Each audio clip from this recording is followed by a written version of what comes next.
Hey, what's up everybody? Happy New Year, and we are off to the races as we didn't even have to wait for a trade. I don't know if I'd call this blockbuster, but you're probably aware by now, Trae Young has been sent to the Washington Wizards for CJ McCollum and Corey Kispert. And if you haven't been paying too much attention yet, you might be asking yourself why? Why that package? Why to Washington? It's one of those that could feel random, and I promise you it makes a ton of sense for all the reasons I'm about to list. We actually talked about it on my second channel the day before it happened because it seemed likely enough. And I don't yet know how many reasons I have, but it will be in the title. So reason number one, the trade market for Young just wasn't that great. This was reported, but there's a very clear reason why. He is 27 years old. Yes, he's headed north. You look at his contract and it's basically time to start talking extensions. So any team that was going to trade for him had to basically say, hey, more likely than not, we are probably banking a good bit of the next era on Trae. The interest would have to be mutual, as it was with Washington. It was his top preferred destination. He knew this was one of the teams that would actually extend him.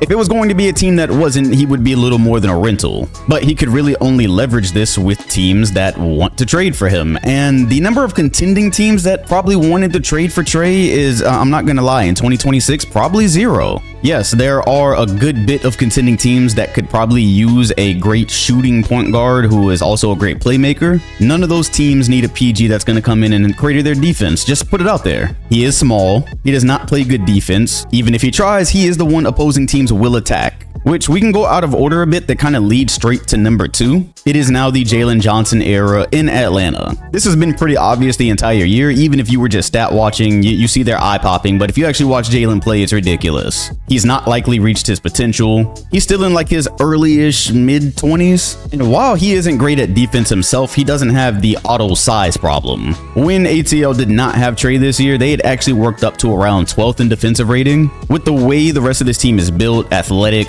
wingspan, it wasn't just like, oh, you can just attack Jalen. So yeah, the one thing you don't do with a young asset like Johnson is waste his timeline. You could kind of see this coming, as I mentioned specifically for Atlanta how weird it was to have Trae with all these young players, and that's what marked this as the year they were gonna have to make the decision. Are we going with Trae much further? Are we building around this core? They have chosen this core, which brings you to number three on this list. Yes, CJ McCollum and Corey Kispert, that seems light, but what you get there is CJ, who is on a $30 million expiring deal, and he's actually still good. And for a team that doesn't have much creation, for now, they can kind of plug him in and see if they can get to the playoffs. While he's going to come off the books, that's $30 million that will be free over summer. And then you get Corey Kispert, who, yeah, this roster also needs shooting. He can provide that at close to 40% from three. So when you take a look at their salary sheet now, they will have Porzingis and CJ come off the books, and they will likely get a high pick because they have that swap option with Milwaukee and New Orleans. It's looking like it'll probably be New Orleans at this point, and they are projected possibly to get a top 3 pick. That becomes Atlanta's. That's why you didn't really need a home run trading Trae Young.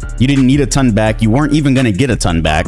You now likely take this pick over summer and put it with a team that there is something there. I know the record isn't going to show it, but if they get a few things to go their way with the next couple of decisions, they could have something with the Jalen Johnson core going forward. Reason number four, this also made sense for the Wizards. So it was mutual, as I said. Trae was interested. He knows he's going to get his money here most likely. In Washington, they haven't made a postseason since, well, they've only made one since 2018. Remember, a basketball team, an NBA team, is still a business. Every team is not trying to win a championship. Sometimes they're just trying to get a little bit ahead, have something to sell fans, have a general direction, and over the last month or so, they've actually looked somewhat decent. They have fascinating young guys on this roster. Alex Zar leading the league in blocks. Keyshawn George, if he ever puts it together, he's going to be really good. The rookie Trae Johnson, that's a shooter.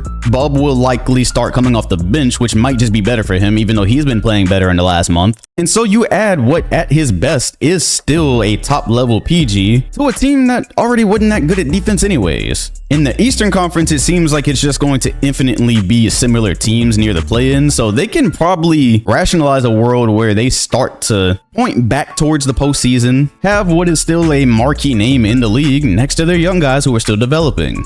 And yeah, you know what? It's pretty much just those four reasons right there. If I were to expand on one, yes, this being the Jalen era with cleared cap space and a top draft pick, Imagine the possibilities here. I do know for some reason that Anthony Davis keeps coming up. I get it. He's playing good basketball. I don't get why a team as young as the Hawks would look to him as the answer. I just really don't. I think that's jumping the gun. If it ends up costing you, which if he's at a healthy stretch and he's playing well, it might, you'll be really mad if he's hurt towards the postseason or if the thing that always happens. But nonetheless, they will have a chance to make a really, really good decision, have a structurally sound team, and not be worried about tying up their cap with a player that has been there for a long time now and just quite frankly don't fit the timeline. So yeah, that's pretty much it. Those are the 4 reasons why Trae Young is a Wizard, and it made sense for both sides. There should be a couple more names on the move here in the next month or so stay tuned. And again, we actually talked about this trade a day before it happened on the second channel, kind of broke down why it would make sense. Wanted to revisit it because I do think there are a good portion of fans that are just going to see those 2 names for Trae and not really understand what's going on. But either way, if you enjoyed this one, hit the like button, comment, and subscribe while hitting the bell next to my name if you want notifications every time a new video drops. Appreciate you watching, and I'll see you all on the next one.